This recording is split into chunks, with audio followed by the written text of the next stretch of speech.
Phew, I can't believe how warm it is already this morning. Wilma Hostetler fanned her face with one of the quilted pot holders she'd brought to her friend Deanna Yoder's quilt shop, along with several other items she had recently made. For the past year, Wilma had been bringing quilted items here on consignment. Trying to keep up with demand kept her busy at home. "You're right about the heat," Deanna agreed, "and here it is only the last week of May. Just wait till summer hits and we have days with high humidity to go along with the sweltering heat." Wilma placed several table runners on a shelf. "I am thankful for all the trees in my parents' yard that shade our home.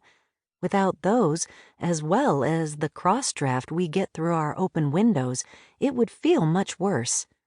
Deanna nodded. "The hot weather makes us appreciate the cooler months, yeah?" "For certain," Wilma smiled. It was good to see her friend's positive outlook.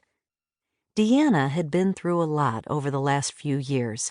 First, losing her husband, Simon, and then, when things seemed to be going well with her relationship with Elmer Yoder, he lost his eyesight and broke their engagement. Disappointed, Deanna had continued to care for her then 5-year-old son, Abner, who had been born with Down syndrome.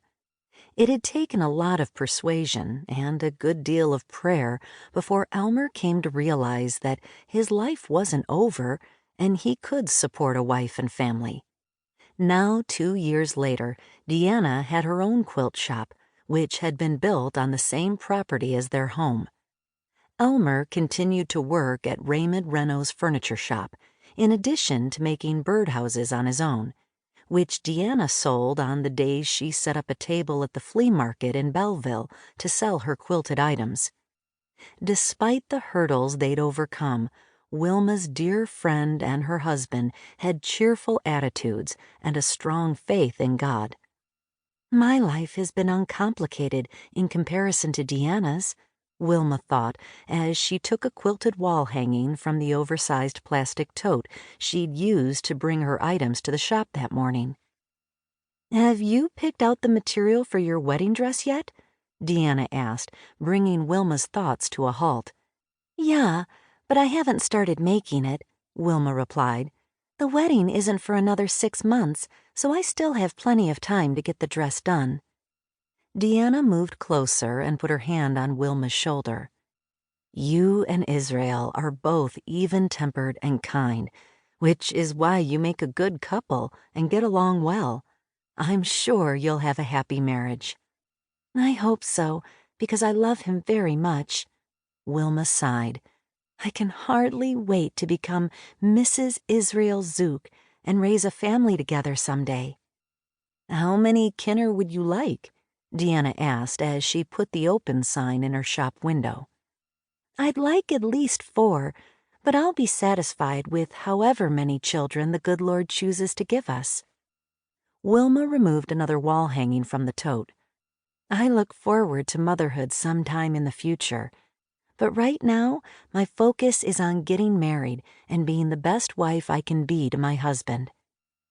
Deanna's 7-year-old son Abner, who had been playing quietly on the floor across the room, came running over to his mother. "Give me a boss." "Of course I will give you a kiss," Deanna replied, "but you must learn to say please when asking for something." Abner's sandy blonde hair swayed as he nodded, and then he repeated the question, this time adding the word please. Deanna bent down to kiss the boy's cheek. He squealed with obvious delight as he hugged her neck.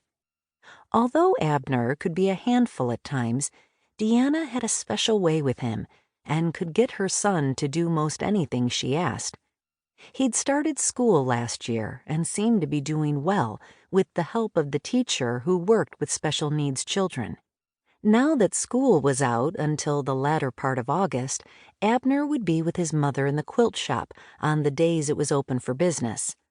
Although the boy's stepfather could not do some things, Elmer spent time with Abner. The two of them got along well and had developed a strong father-son bond.